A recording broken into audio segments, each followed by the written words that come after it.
Well, a warm welcome to this talk Monday, the 12th of February.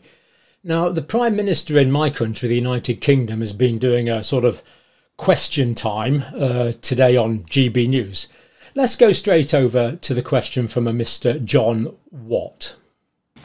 Hi, Rishi Sunak. I've got so much to say, but such little time. My name is John Watt, and I'm one of the COVID vaccine injured in this country. I want you to look into my eyes, Rishi Sunak, and I want you to look at the pain, the trauma, and the regret I have in my eyes. We have been left with no help at all. Not only am I in here that's vaccine injured, there's another man over there whose life's been ruined by that COVID-19 vaccine. I know people who have lost legs, amputations. I know people with heart conditions like myself, Rishi Sunak. Why have I had to set up a support group in Scotland to look after the people that have been affected by that COVID-19 vaccine? Why are the people who are in charge, who told us all to do the right thing, have left us all to rot and left me and the thousands and the tens of thousands in this country to rot? Rishi Sunak, look me in the eye. When are you going to start to do the right thing? The vaccine damage payment scheme is not fit for purpose. In Scotland right now, according to the yellow card system, there are over 30,000 people that have had an adverse reaction to that vaccine and 200 deaths. John, thank you very much indeed for your question. It's time for you to start doing the right thing, Mr. Rishi Sunak and the rest. You've made a really strong point, John. Prime Minister. Yeah, John, well, I'm very sorry to hear about your personal circumstances, and you said someone over here also seems to have suffered by a similar thing. Now, obviously, I don't know about the individual situation that you're in. We're silenced. Well, on social media and everything. Okay. We are silenced. We are the most silenced people in this country. Silence in the press because my story in the press had to go to the government for comment, and they made them take all the stuff out. Forgive me both. I know, I'm happy. No one is saying no. Oh yeah, okay. I've lost my house, my wife, and a successful career. And sir, you raised some very valid points, I'm sure. What I've got to say is, though, we haven't got you on microphone, and as you know, we've got to get through this. I'm sure we can raise your points with the Prime Minister at a later date.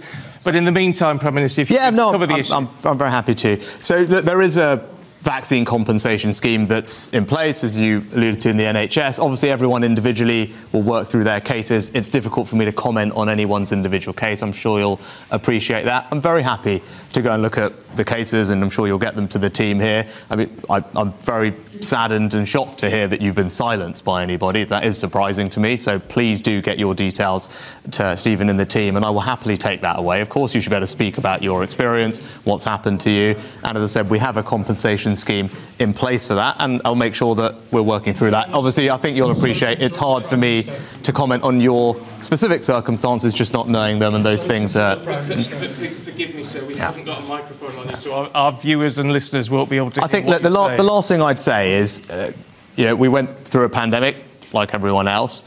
At the points when it came to the vaccine, those decisions were always taken on the basis of medical advice from our medical experts to tell us as politicians, who are obviously not doctors, about how best to roll out the vaccine, what was in the public health interest, the priority order, how that should be done, who should be eligible. That was something that the doctors recommended on, and that's something that we followed. Now, obviously, if there are individual circumstances which haven't worked out, then that's why we have the compensation scheme in place, and I'll make sure that we follow up on your cases. OK, Prime Minister, thank you. Gents, both of you, do give us your details. We will get that to the Prime Minister, and as he said, he will, I'm sure, look at that for you. In the meantime, let's move on to another question, sir.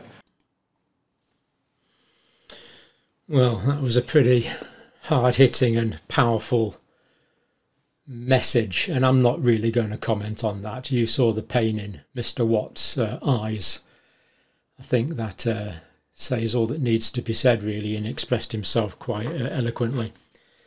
Another gentleman there who was also vaccine injured. Now, that's rather strange, really, because this was Mr. Sunak in Parliament Wednesday, the 31st of January 2024, a couple of weeks ago, less than a couple of weeks ago. Thank you, Mr. Speaker. More than 2 decades ago, the then Prime Minister Tony Blair misled this House by promoting and endorsing the Post Office Horizon IT system as perfect, protecting the large corporation that created it and causing untold harm and damage and misery to innocent people. Can the current Prime Minister think of anything he has promoted in partnership with huge businesses as safe and effective, which has ultimately harmed the British people? And will he use this opportunity to correct that safe and effective statement, or will he choose the same line as Tony Blair, sit back, do nothing and let the misery just continue to pile up? Prime Minister. Mr. Speaker, as we've been clear, the Horizon scandal is a terrible miscarriage of justice, and we're doing everything that we can to make it right. To what he was more broadly insinuating, let me be unequivocal from this dispatch box that COVID vaccines are safe, Mr. Speaker. Well, that's just 2 video clips. You might see some contradiction there. Let me know. I'm not going to comment further just now. I'm just going to leave it there. But it would be good to get some official reaction, preferably from the dispatch box, from the Prime Minister. Let's hope this is immediately or rapidly forthcoming. In the meantime, let me know your views, and thanks to Mr. Watt for his for making this contribution, for bringing this to light, and I'm sure we can all see the suffering that's been endured there. And we'll leave this video there. Thank you for watching.